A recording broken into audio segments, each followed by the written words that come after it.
Hello and welcome to Hot Pursuit. Today, my guest is from Washington, D.C., Turkey Program Director of Foundation for Defense of Democracies, Aykan Erdemir. Welcome, Aykan. Thank you.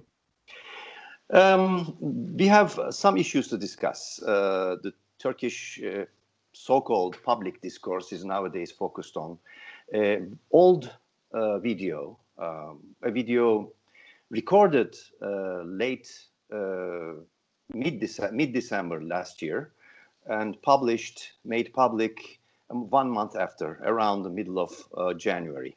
This 7-month-old video suddenly went viral in social media and also led to a full exposure of anti-Americanism, not only anti-Bidenism, but also anti-Americanism, let's say.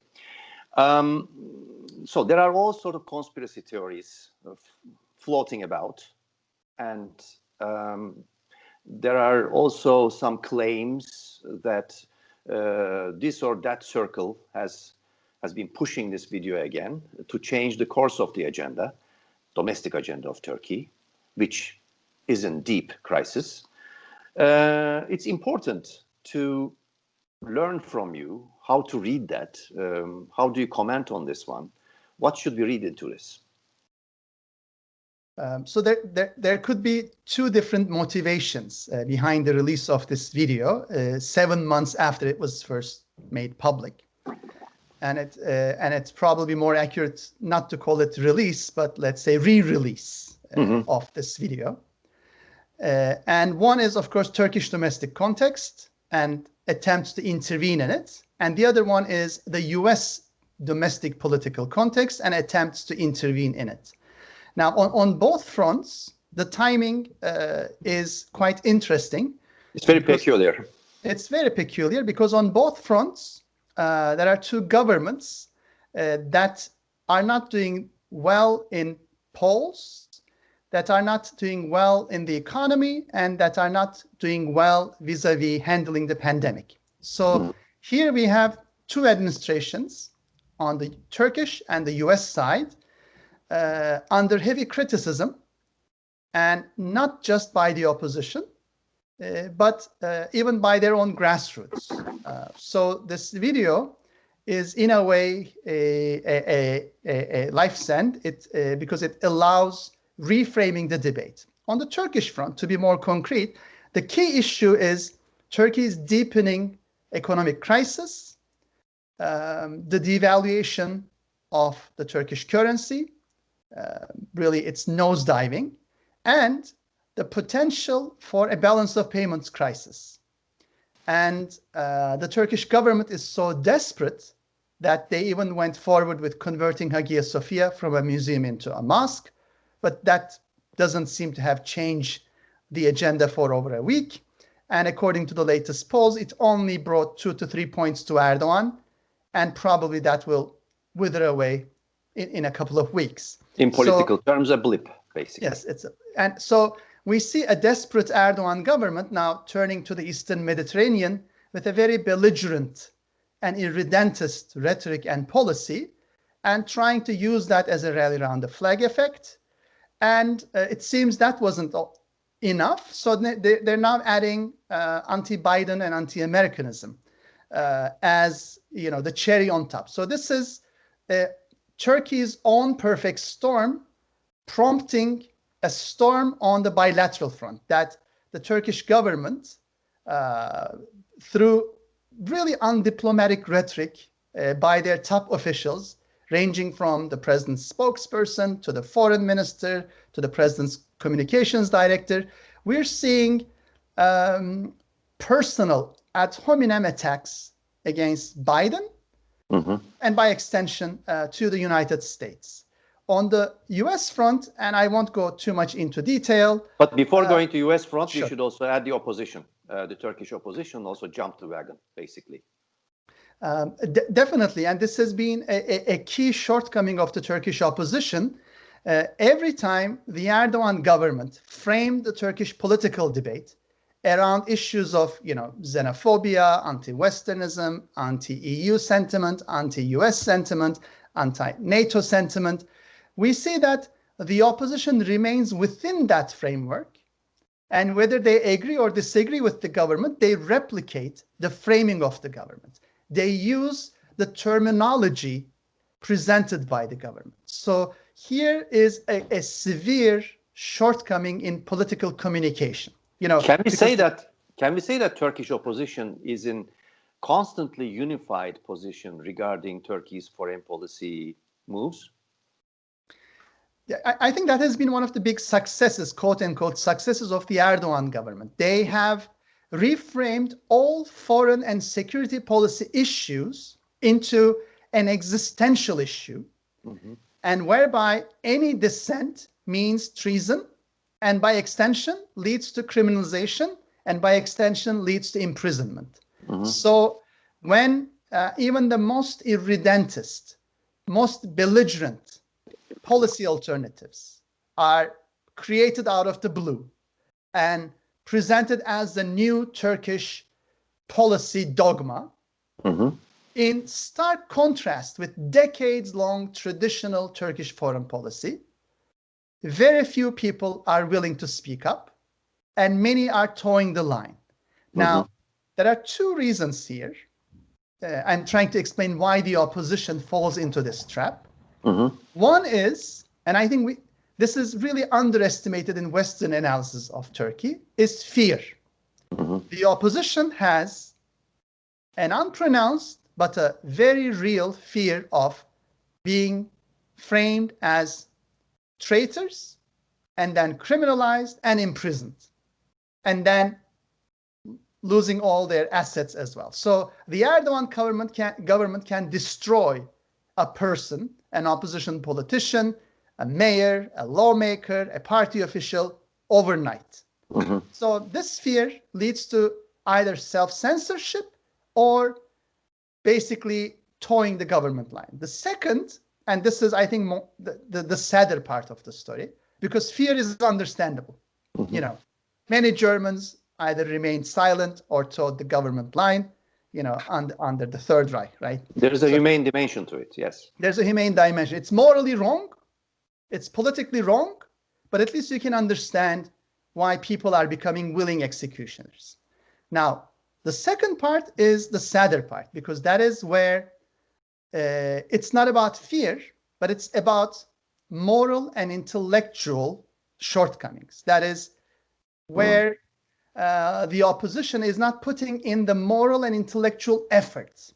They're not exerting themselves to reframe the debate, to restate an alternative foreign and security policy, and to remind the Turkish public that these new inventions about a so-called nationalist foreign policy are recent inventions that are in stark contrast with traditional Republican foreign policy, that happen to be in contradiction with international law, and puts Turkey on a crash course with its long-standing allies, and will isolate Turkey, causing a total bankruptcy in foreign, security, and economic policy. I think it's very important that first the opposition should find the courage to speak up, and second, the opposition should find the alternative framing, the alternative policies to speak up. And both of these require I would say, a strong exertion of the opposition. Right. So we are on one level, we are there. The dormant state of opposition, in a way, or passivity, or reactionism, instead of being proactive. But on the other level, as you said, this towing the line attitude of opposition is advantageous for Erdoğan. But also the Biden episode, again, the most fresh episode of the Biden video, showed a resurgence of anti-Americanism, now in full exposure, right across the table in Turkey, which we knew has always been there as a deep undercurrent, popping up now and then. But this time, again, massively in full exposure. Do you think it would be also very useful for Erdoğan should Joe Biden be elected as president in future Turkish-American or Turkish-Western relations? Definitely anti-Americanism, specifically, and more generally anti-Westernism. That includes an anti-EU sentiment, an anti-Christian sentiment, and an anti-Semitic sentiments, are extremely useful for Erdoğan. And he has always made use of these, not only to solidify his support base, which have a soft spot for all these sentiments, but also to bring the opposition behind his position, because he knows that these sentiments resonate at different levels for different purposes with the opposition, meaning it's not for Islamist purposes, but with the left, there's a strong resonance with the anti-colonial and anti-imperialist sentiment. With the nationalists, there's a strong resentment about their, Turkish nationalist views. And overall, we will see this used to the max again.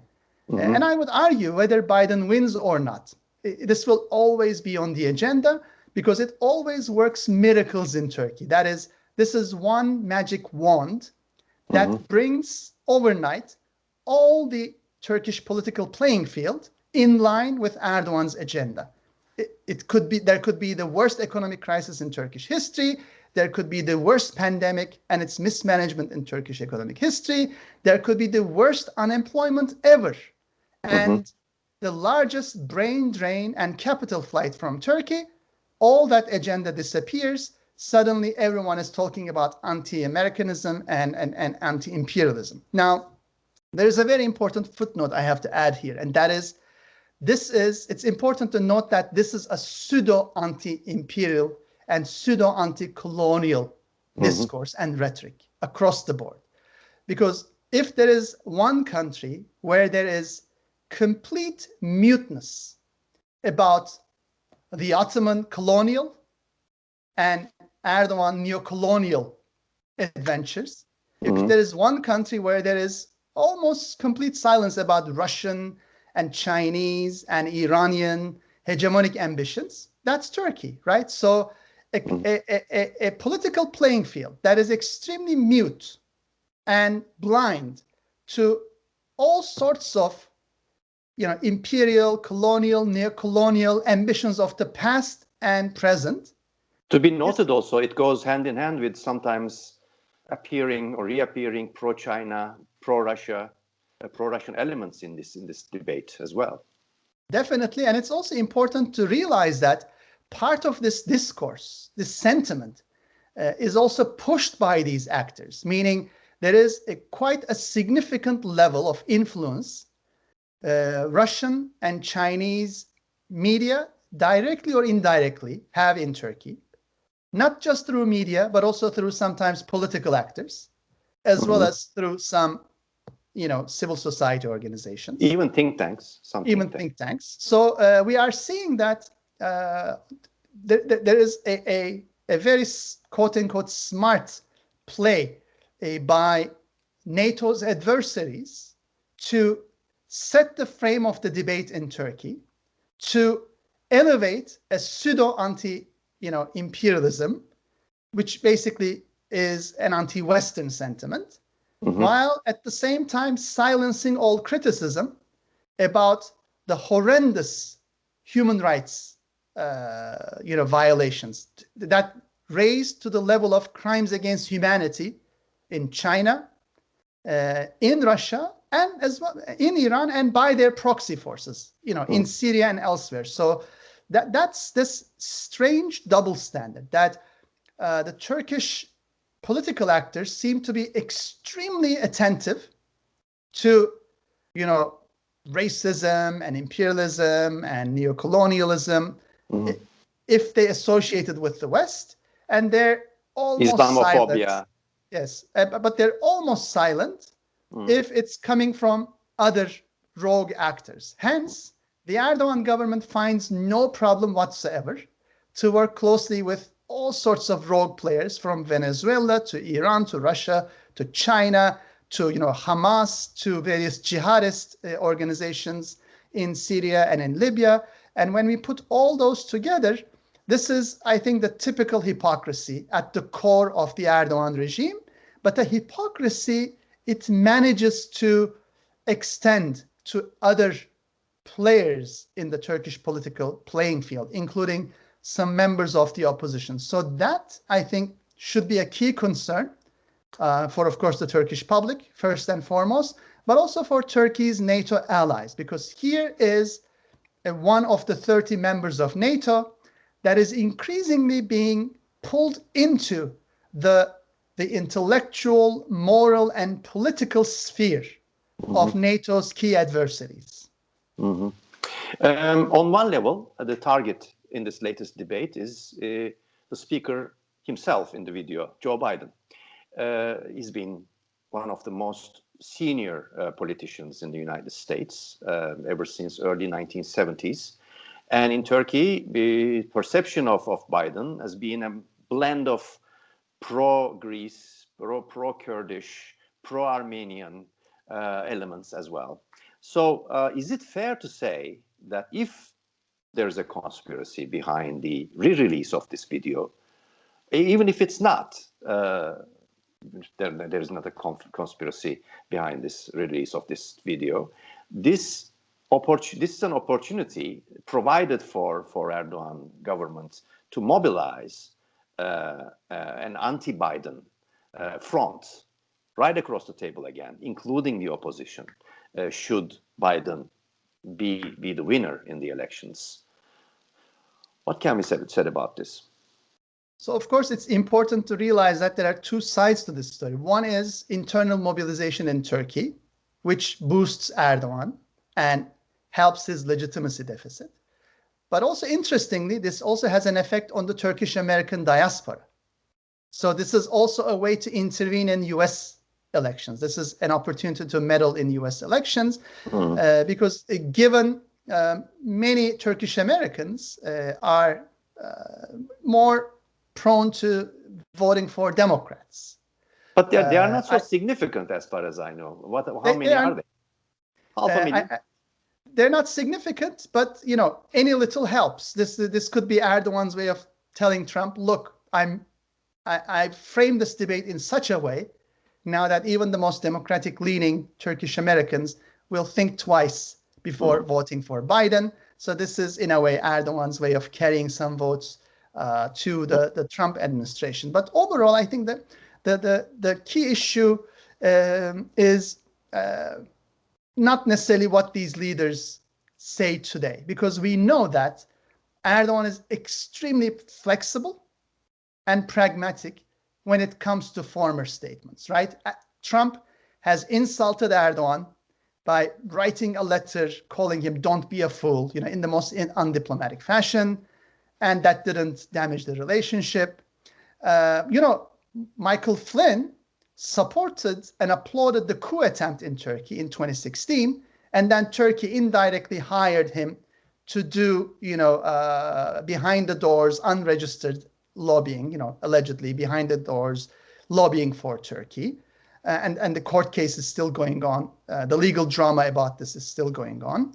So which shows that if Biden is elected president, the Erdoğan government could overnight pull a 180 and try to change its relationship with Biden. And also, it's important to realize both during the 2016 elections, as well as now, we see the Turkish government trying to influence both campaigns. So Erdoğan is smart enough to bet on both horses in any race. He doesn't want to be on the losing side. He's very rapidly able to change its allegiance and support. So I would call this an extremely transactional mode of conducting foreign policy. It's personal and transactional, and which is a foreign policy approach we are accustomed to from one-man regimes. Gaddafi, Saddam Hussein, Maduro, Khamenei. So if you are a dictatorship, if you are, a theocratic, kleptocratic, autocratic regime, this type of person-to-person transactional relationships could be central.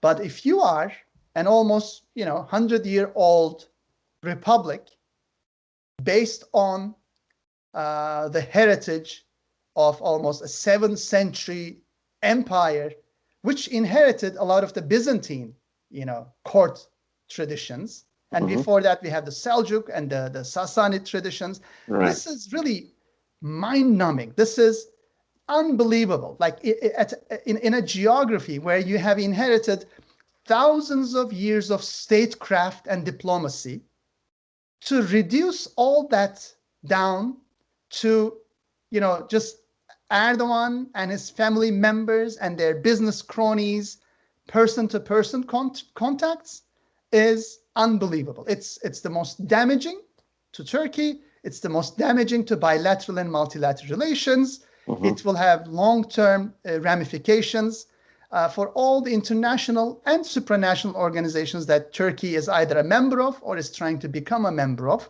So it is a tragedy. I think that's the best way to summarize it. Hard days are ahead, that's for sure.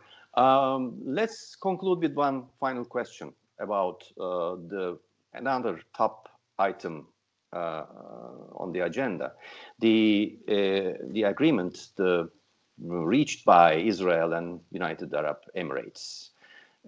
This accord has reverberated a lot, and it will keep doing so, because there seems to be further consequences into the depths of the Arab world as well, also in the region.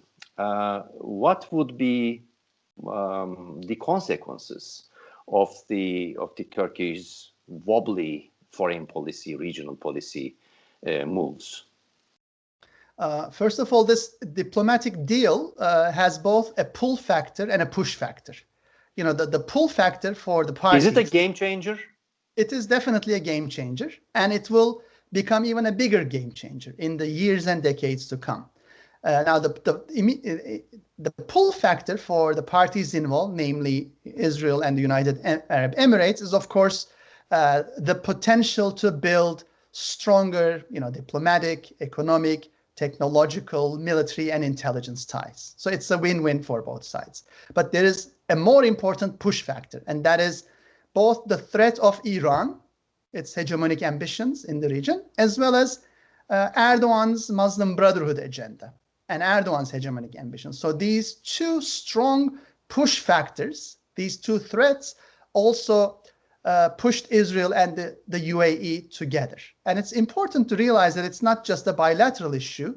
There are a number of countries in the Gulf and the Middle East and North Africa that feel increasingly threatened by Iranian and Erdoğanist, expansionist, and belligerent, rhetoric and policies. So this is, I would say, the tip of the iceberg. We will see more and more countries come together as they desperately look for ways to thwart what they see as key security threats. Now, the tragedy, again, on the Turkish part is this. For Ankara, this was a unique opportunity to claim moral high ground. Turkey was the first Muslim majority country in the world to recognize Israel. And Turkey could have said, I am, the trendsetter, later followed by Egypt and Jordan, and now with the UAE. Turkey sets the tone that diplomacy and peaceful negotiations should be central to bilateral relations, not war and use of force. So this could be a great way to redeem Turkey's Republican foreign policy. The problem is the Erdoğan government is waging a war with everything the Republic stands for, the Republican foreign policy stands for. Hence, instead of seeing this as an opportunity to strengthen Turkey's position, it's turning this into a crisis. And sadly, the two major powers that spoke in a most hostile fashion about the deal was Iran and Turkey. So Erdoğan clearly has no conception that this constant branding alongside Iran, alongside Hamas, alongside the Muslim Brotherhood, is not hurting Turkey's image. He doesn't get it, and he doesn't realize. And it's not only a foreign and security policy issue shortcoming. Mm-hmm. It's also a major economic cost, and we see it with the ongoing capital flight from Turkey. There has never been, yes, there has never been such an exodus from both equities, Turkish equities, and Turkish sovereign bonds. So Turkey is suddenly one of the most undesirable emerging markets in the world, so much so that there has been talk of reclassifying Turkey no more as an emerging market, but as a frontier market. So this is a downgrading of Turkey as a whole. And it's not just the downgrading of Turkey's economy, but I would argue more importantly, Turkey's brand, as Turkey becomes more and more associated with Erdoğan as a horrible brand. And the sad thing is, when we take a look at the polls, that's not the case. Erdoğan's AKP barely gets 30% in the polls, according to the latest polls. There is a majority for Turkey's pro-secular, pro-Western opposition. And sadly, Turkey's brand boils down to simply to that of Erdoğan and his ultra-nationalist partners, Bahçeli. Mm-hmm. Aykan Erdemir, our guest from Washington, D.C., Turkey Program Director of the Foundation for Defense of Democracies. Thank you, Aykan, for this conversation. Thank you for having me.